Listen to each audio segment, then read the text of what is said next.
Olá, pessoal, sejam todos muito bem-vindos para mais uma aula do nosso curso de Ciência, Tecnologia e Sociedade. Hoje avançamos na nossa discussão, agora mais propriamente com relação à sociedade.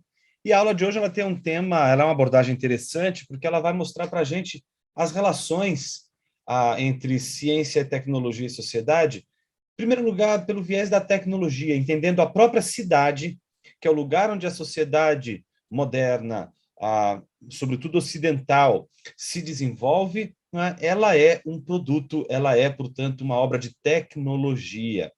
E com base nisso, eu queria hoje apresentar para vocês um contraponto entre dois modelos de cidade, uma cidade tipicamente grega, que é a polis, e do outro lado, uma sociedade romana, não é, conhecida como Civitas, e a partir desses dois modelos de cidade, a gente trabalhar uma espécie de desenvolvimento da cidade até os nossos dias. Né?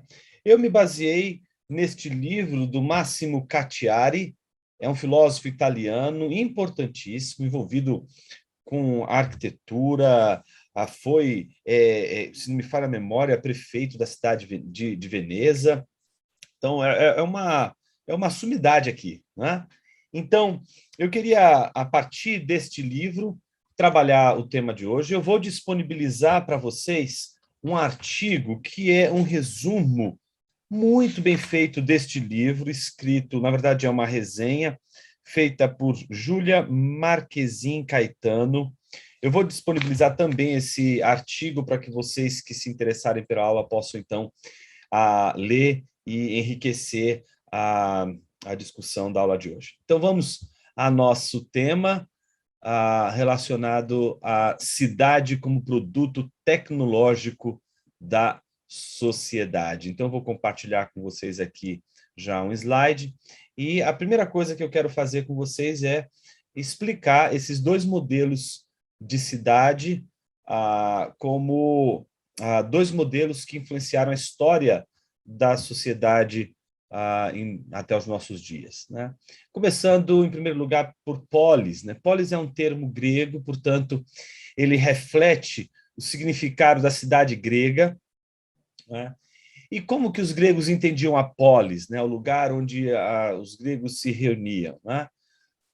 Como um lugar habitado por um determinado genus, onde gente da mesma estirpe, religião, tradição e costumes mora, reside e habita. É o que reúne os cidadãos, e o que reúne os cidadãos da polis? É a origem, portanto, o genus. Esse é o primeiro ponto que eu quero trabalhar com vocês. Imaginem que a Grécia Antiga, ela não é um país como a gente vê hoje. Né? Ela era um amontoado ali de cidades-estado, né? E cada cidade ali é chamada de cidade grega, né? Não porque elas estão presas a uma questão artificial e que, apesar das diferenças, só o fato de habitarem aquele determinado espaço seriam gregas. Não. Primeira coisa que eu queria trazer para a nossa aula de hoje é de que o primeiro modelo que influenciou o Ocidente em termos mais precisos, né, é o modelo da polis.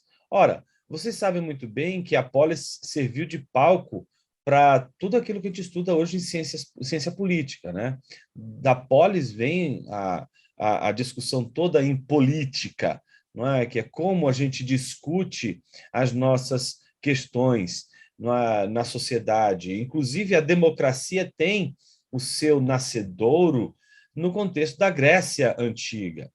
Então, esse contexto da polis, que influenciou a ciência política até os nossos dias, não é só uma influência no âmbito, na esfera política, mas na esfera da organização social, daquilo que a gente chama de cidade.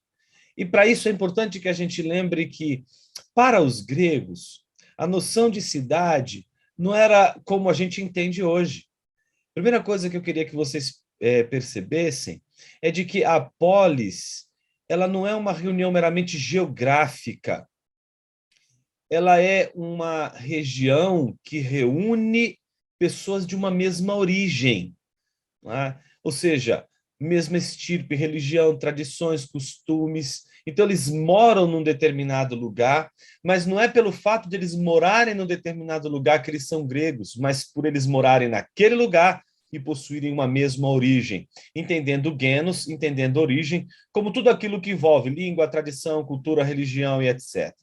Ou seja, não haveria possibilidade de uma pessoa que tem uma origem não grega, um estrangeiro, por exemplo, mesmo que viva na Grécia e tenha seus filhos na Grécia, de que esses filhos sejam e se tornem gregos. Não, ninguém se torna grego, não é? As pessoas nascem gregas pelas suas origens, desde que elas tenham, portanto, a marca da hereditariedade, da origem, não é? Seja pela família, pela cultura e por toda a tradição que ela faz parte, não é? Isso é aquilo que determina, portanto, o ser grego. Então, uma cidade grega, ela é chamada de cidade grega porque ela é a reunião de pessoas de uma mesma origem, tá certo? Algo muito diferente, gente, acontece quando nós contrastamos com o modelo de cidade romana. Então, vamos pensar agora um outro modelo que é posterior da Grécia Antiga. Observe como que é diferente a abordagem romana da abordagem grega. A Civitas, não é? Ou seja, a cidade nesse sentido, ou a reunião dos cidadãos, né? Entre os romanos, é produzida pela congregação de pessoas sob mesmas leis, para além de qualquer especificidade étnica e religiosa. Percebem a diferença?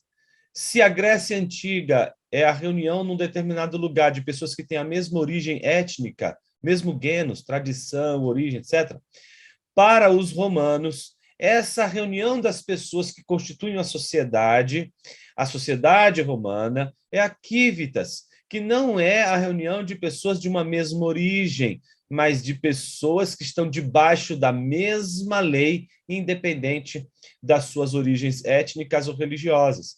Então, observe que entre os romanos, a sociedade romana não vai ser uma sociedade fechada como é a sociedade grega.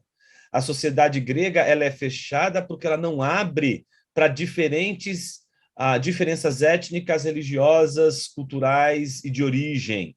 Né? Já a romana, ela entende que o princípio de unidade social está exatamente no nomos, na lei, na lex. Né? Então, imagine que, com base nessa congregação de cidadãos que possuem diferenças étnicas e religiosas, são das origens as mais diversas, a cidade romana é a confluência de pessoas, dessas pessoas. Não é? Mesmo que a cultura, a religião, a tradição, costume, etnia sejam distintas. Mas por quê? Por que elas formam uma sociedade se elas são tão distintas? Porque elas concordam entre si em virtude da lei, ou seja, elas estão debaixo de uma mesma lei que elas concordam. Mas isso não é suficiente, pessoal. Não basta para os romanos estar debaixo da mesma lei. Para você ser um romano, o romano ele entende que é preciso que haja o mesmo telos, a mesma finalidade. Ou seja, os cidadãos romanos estão envolvidos na finalidade de expandir o Império Romano. Então, não importa a origem, a cultura, a religião. Uma vez que o cidadão romano está integrado ali, ele é cidadão romano, apesar de ser de uma especificidade étnica e religiosa distinta, ele vai ser um romano e considerado como romano, desde que ele não só esteja debaixo da lei, mas ele também contribua para a expansão imperial. Isso vai reunir diferentes origens, povos os mais distintos, né? Por meio de um fim comum. Então, lembre-se das aulas de história, né? Quando o professor de história lembrava daquele mecanismo importante da Pax Romana, que é a permissão de pessoas das mais diversas culturas, práticas religiosas e crenças viverem debaixo da cidade romana, serem considerados cidadãos romanos, a despeito dessas distinções, desde que se submetam às leis e contribuam para o fim último da cidade. Então, percebem que é uma diferença? Uma reúne a sociedade por meio das origens e ela é muito mais rígida. Ela é difícil de você penetrar, aliás, é impossível, porque o que marca a cidade grega nesse contexto da polis, não hoje, né, mas o contexto, sobretudo, da polis, é a origem, é você ser, portanto, identificado pela etnia, pela religião, pelo costume, cultura, origem, etc. Já os romanos, não. Ora, imagine que essas duas potentes visões sobre cidade, elas vão disputar a atenção, sobretudo na Idade Média. Mas é na Idade Média que a crise dessas cidades vai surgir e se engendrar. E ela vai se engendrar por qual razão? Ela vai se engendrar pela razão exatamente das trocas, dos intercâmbios, do mercado, né, dos desenvolvimentos que as cidades vão realizar em termos de interação. Todo esse movimento, e é óbvio que eu estou dizendo aqui, em última instância, que uma vez que há toda essa interação, há uma escolha, portanto, que a Idade Média faz. A Idade Média escolheu entre o modelo da polis e o modelo da civitas, ela escolheu o modelo da civitas. E o modelo da civitas, o que criou? Criou uma grande situação que é a grande herdeira desse Império Romano, que é a Europa. Né? Nós chamamos e nós reconhecemos e vemos que a civilização europeia ela tem as suas bases ali nessa herança e nessa escolha pelo modo de viver romano, em que você tem uma lei e você tem uma finalidade última e você, portanto, tem ali grupos que vão, embora haja, óbvio, né, as batalhas, as divisões, etc., vai surgir, de alguma forma, um intercâmbio entre essas sociedades, essas nações também, a gente poderia até dizer. Mas é na passagem da Idade Média para a Idade Moderna, né, que a gente vai conhecer um outro padrão de cidade, que é a cidade-território. Né? As comunidades vão cada vez mais crescer e etc. E elas vão ter um papel central, não mais focado na questão da lei e na questão imperial, tá certo? Que vai, inclusive, ser uma disputa na Idade Média, né, gente? Quem vai ficar com o espólio de Roma? Né? Então, você vai ver isso sendo trabalhado até envolvendo uma questão religiosa, como é a questão da igreja, que se sentia pela carta de doação, a famosa carta de doação de Constantino, a herdeira de todo o Império Romano. Então, isso é uma discussão muito interessante, muito importante, vale a pena visitar, mas que reflete aí uma escolha, e óbvio, essa escolha não é para um modelo que vai permanecer sempre o mesmo, mas que vai ser quase que o modelo que deu o tom para as outras cidades europeias na Idade Média. O problema é que, no final ali da Idade Média, início da Idade Moderna, né, nós vemos o surgimento daquilo que hoje a gente reconhece como uma metrópole, que é uma cidade-território. O que é uma cidade-território? É uma cidade que tem a sua origem na afirmação do papel central que o nexo de produção e mercado representa, ou seja, as cidades elas não estão mais preocupadas em definir o que é o cidadão, não é quem são as pessoas que fazem parte dela, porque isso pouco importa, desde que esteja debaixo da lei e cumpra finalidades, é o que vale. O problema é que ela não é mais imperial, ela não é mais imperiosa, ela precisa dialogar com pequenas outras cidades que entrarão no intercâmbio, não mais meramente cultural, mas também de mercado. O sentido da relação humana reduz-se à produção, troca, mercado. Todavia, por conta da lógica centro-periferia, cidade-dormitório, cidade-trabalho, a distinção territorial começa a definir as distinções entre habitar e trabalhar numa cidade. Então, o que vai acontecer ao longo desse caminho aí? Uma noção dentro da própria cidade, né? Se antes você tinha o campo e a cidade, agora dentro da própria cidade, pensando agora no início da modernidade, dentro da cidade você vai ter a distinção entre aquilo que seria a periferia e o comércio, onde o comércio está acontecendo. Óbvio que eu estou apresentando aqui de maneira bastante superficial e simbólica um desdobramento. Você pode ver em detalhes e com as mais diversas complexidades. A ideia de simplificar aqui não é de tornar algo superficial, mas de dar uma ideia de como a sociedade vem se organizando ao ponto de desenvolver tecnologia. Então, a cidade dormitório se tornou a cidade periferia, né? A distinção centro-periferia. O lugar onde as pessoas dormem é distinto do lugar onde as pessoas trabalham. Então, o lugar onde as pessoas dormem é o lugar onde elas habitam, tá certo? O lugar onde elas trabalham é diferente, é o lugar onde elas fazem, portanto, comércio, mercado, etc. Então, as cidades começam a se organizar entre dois mundos, né? O mundo em que eu habito, descanso, durmo, o mundo do ócio necessário, da contemplação, e o mundo do trabalho, que é aquele que eu estou empenhado em fazer, em fazer transações comerciais e que eu possa, no trabalho, ter todo o sustento e garantir que eu tenha tudo que a minha família e eu tenhamos, né? Essa é eu estou descrevendo na primeira pessoa, que seria a experiência desse movimento cidade-território, né? Então, é pensado, portanto, uma divisão de território na cidade, um lugar de descanso, um lugar de trabalho.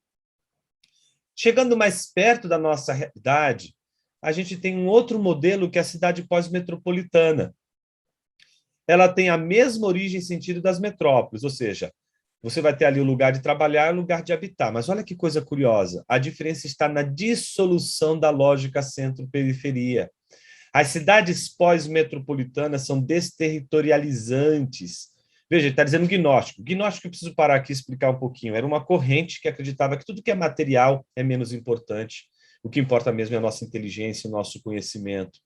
Então, uma pessoa gnóstica, ela não vai ter tanto apego ao mundo físico, porque ela se importa com as ideias, ela se importa com o que ela pensa e imagina. Isso seria, de uma maneira bastante rasteira e simplista, o sentido de gnosticismo, de gnóstico. Então, o que o Cacciari defende é que essas cidades pós-metropolitanas, elas vão se desterritorializando. O mundo externo se dissolve no mundo virtual, enquanto continuamos a ser o mero lugar do nosso corpo. Ou seja, a lógica das startups e das smart cities são exemplos dessa desterritorialização. Quanto mais compacto for o nosso espaço, melhor será a mobilidade no centro. Ou seja, imagine que o lugar dormitório ele não é um lugar para você trabalhar. Mas imagine que quanto mais esse lugar esse lugar dormitório é ocupado, mais as pessoas vão ter que ir para longe, mais elas vão morando longe. E aí, quando você mora muito longe do trabalho, você tem problemas, você não consegue trabalhar. Então, o que isso gerou? Um movimento das pessoas habitarem as cidades, não é? De trabalho, o ambiente centro da cidade. Só que o centro não tem espaço, o centro está cheio, né? É uma disputa por espaços. Então, para que a pessoa não tenha mais que morar longe e ter que trabalhar no dia seguinte, porque ela não conseguiu, porque o lugar está longe, etc., ela abre mão da habitação. Então, preste atenção, as pessoas deixam de morar, elas deixam de habitar e elas acabam morando no mesmo lugar onde elas trabalham. Óbvio, não estou dizendo que é o mesmo prédio, né? O que o Cacciari está dizendo é que aquela distinção entre periferia e cidade vai mudando ao ponto de as pessoas na cidade, modelo pós-metropolitano, ela procura mais mobilidade, ela vai procurar lugares pequenos, não é porque o que importa é o que ela vai trabalhar, já que um monte de trabalhos ela pode desenvolver de forma virtual, então pouco importa. O espaço, quanto menor for, mas beleza, ela se vira ali, porque ela vai conseguir realizar grandes coisas ali naquele espaço, porque boa parte do trabalho é virtual, e ela ainda vai conseguir estar presente sem fazer aquele movimento de periferia ao centro, ou seja, você vai tornando a situação mais compacta para que as pessoas possam cada vez mais agora irem para o centro. Então, no lugar onde elas só iriam para trabalhar, agora elas também estão morando, entende? Então, aí a gente chega ao último ponto, que é o das cidades inteligentes e sustentáveis. Vendo tudo isso, hoje, o que a sociedade está promovendo? Uma reflexão sobre as chamadas smart cities, ou as cidades inteligentes, que são, de certa forma, sustentáveis. Por quê?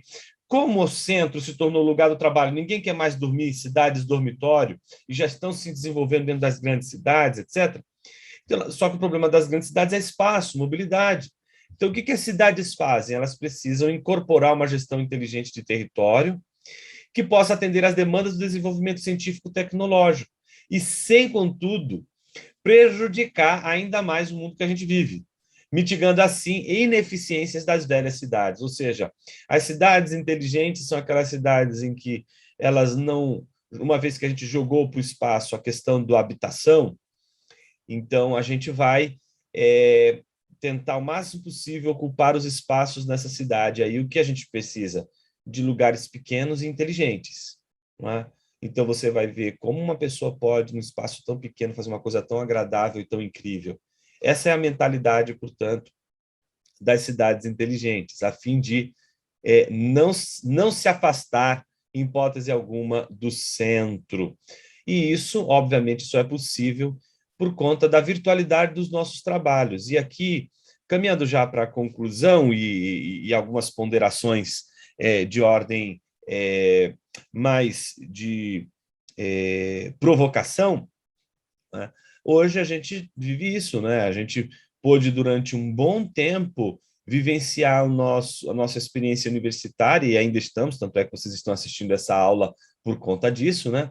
Vivenciando as nossas aulas da nossa casa, do lugar onde nós estamos. E a gente não precisa de uma universidade gigantesca para poder dar aulas. A gente precisa de bons equipamentos, internet, e aí professores deram aula das suas casas.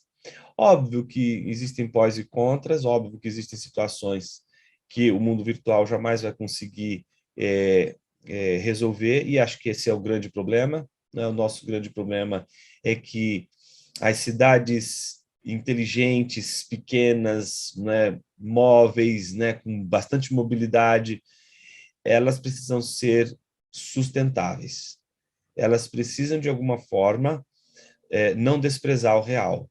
Não pode só desenvolver a cidade para que a gente fique no centro sem pensar na sustentabilidade. A provocação é a seguinte: vocês não percebem hoje o quanto os condomínios fechados eles surgem como uma espécie de revolta contra essa distinção entre trabalho e habitação? É como se as sociedades precisassem de um lugar para descanso, um lugar para o ócio, e que esse lugar não fosse o mesmo lugar do trabalho, né? Então, esse é o grande drama hoje das sociedades modernas. Se hoje, e aqui essa provocação se estende, sobretudo, se você hoje fizer uma viagem para as grandes metrópoles, né, modernas, né, e nesse contexto pós-metropolitano que a gente ouviu aí do Catiari, nós vamos ter uma experiência muito interessante. Se você sai daqui e vai para Londres, cara, você pode ver muita coisa que é típica, né, de um inglês, mas você consegue se virar lá muito bem, né, porque é uma sociedade que tem as mesmas intenções que a nossa, né? Um centro comercial, e ali tudo opera, as pessoas querem viver ali. Se você vai para Nova York, você vai ter essa mesma impressão. Pessoas que, né, eu tenho amigos que trabalham em Nova York, mas Nova York está como a gente, né? A gente acho que não está tão pior quanto eles nesse sentido, mas não dá para morar mais em Nova York. Os caras moram em Nova Jersey, porque morar em Nova York primeiro ficou muito caro, e a qualidade de vida ali, viver ali, é mais difícil, né? Então, mas o que acontece quando você vai para Nova York? Você se sente em casa, mesmo sabendo, você pode não saber inglês, mas você vai saber transitar ali e você vai conseguir comer, se desenvolver facilmente, você vai descobrir as coisas, porque é um mundo muito parecido com o nosso, né? Pode ter mais sofisticação? Pode, mas a gente vai ver o M do McDonald's ali, entendeu? E você vai encontrar esse mesmo M se você for em Berlim. Quando você chegar em Berlim, você fala, Jonas, eu não faço a ideia de como, né? Não é que eu peço alguma coisa em alemão para comer, você nem precisa, você vai chegar lá na Alemanha, vai estar tudo ali disponível, aquele mundo você conhece, vai ter o M do McDonald's, vai ter os shoppings, vai ter a organização comum de uma Smart City. Entende? Você sai daqui, vai para Dubai, a mesma coisa. Você sai daqui, você vai para Joanesburgo, mesma coisa. Então, qual é o problema? Se você sai de Berlim e vai, por exemplo, para Trier, né? Ou você vai para uma cidade alemã que não é um ponto turístico assim tão visitado, você vai encontrar ali a distinção que a gente está estabelecendo. Você vai ver que ali sim você vai ter dificuldade de viver. Ali vai ser complicado, porque ali não é uma grande metrópole. Você não tem aqueles elementos que sinalizam esse mesmo movimento das grandes cidades. Então, ali a língua você vai sentir um peixe fora d'água, né? Por quê? É a diferença entre a grande metrópole, que se parece, todas elas se parecem ao redor do mundo, porque elas estão todas antenadas, elas estão conectadas, diferente das cidades que estão ali nas periferias e que certamente você vai encontrar uma cultura, algo da origem mais forte. Ou seja, por que eu estou lembrando isso? Quero voltar ao início da nossa aula. Nós temos dois modelos, né, que foram apresentados no início, o modelo grego e o modelo romano. É assim que o Cacciari apresenta o problema para a gente. E aí ele faz um estudo minucioso que a gente nem aqui arranhou, a gente só jogou as ideias para vocês terem uma ideia, né, do todo, né?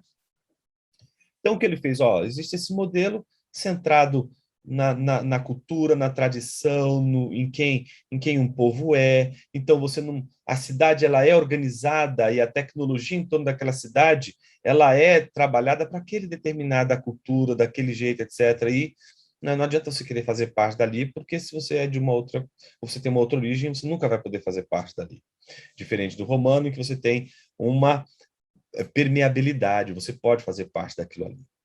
Nós vimos que a escolha da Idade Média foi pelo modelo romano, e até hoje a gente está debaixo de um princípio muito parecido.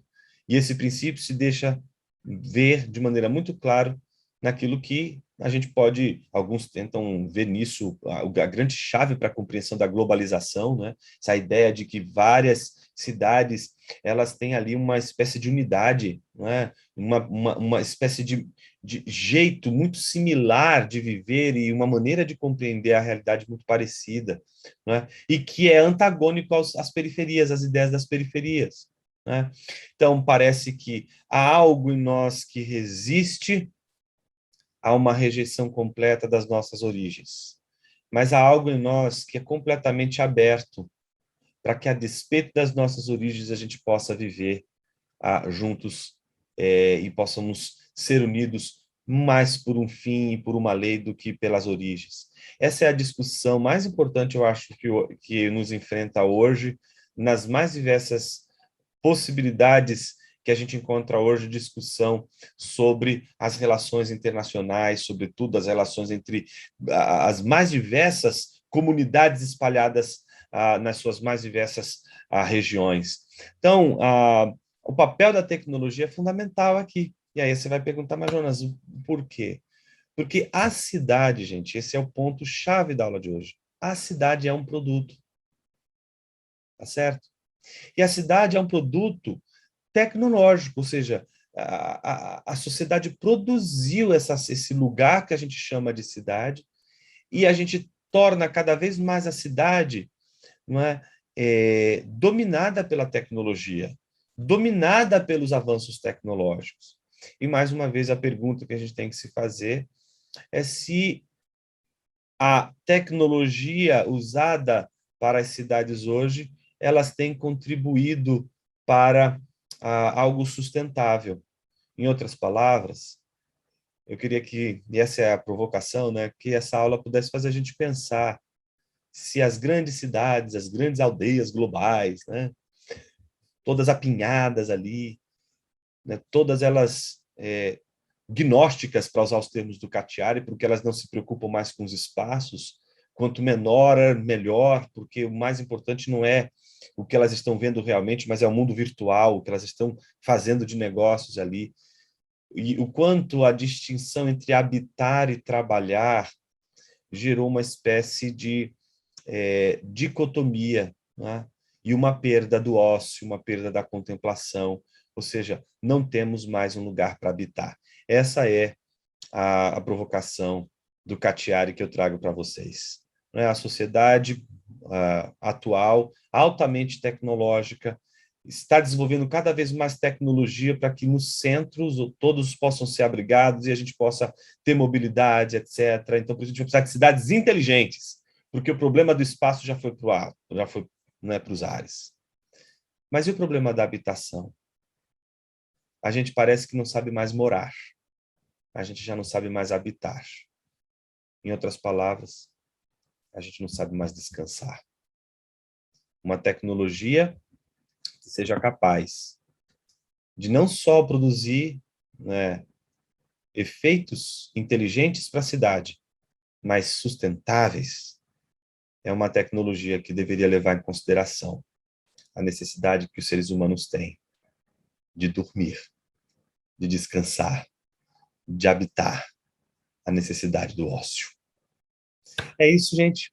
Primeira parte da nossa discussão sobre sociedade envolve essas discussões todas, mas daqui a gente vai aprofundar a relação entre as três coisas: ciência, tecnologia e sociedade, e com base nesses projetos todos de cidades inteligentes, né, e voltadas para o trabalho, e para a produção, e para cada vez mais invenções em tecnologia, etc., o que é que pauta a tecnologia?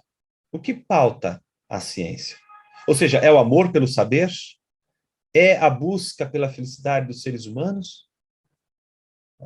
Ou existem agendas que são determinadas por interesses que não são meramente os da ciência e o da tecnologia e os interesses e o âmago da sociedade em si, mas obedecem a outros interesses que parecem ser interesses que militam contra, inclusive, a dignidade humana. Então, o curso caminha para uma discussão crítica sobre a relação entre ciência, tecnologia e sociedade, e, ao mesmo tempo, mostrar que a ciência e a tecnologia são pautadas, né? São pautados por movimentos humanos, né? E não meramente pelo anseio, pelo saber, pela ciência e pelo desenvolvimento. É isso, minha gente. Até a próxima aula. Sejam felizes!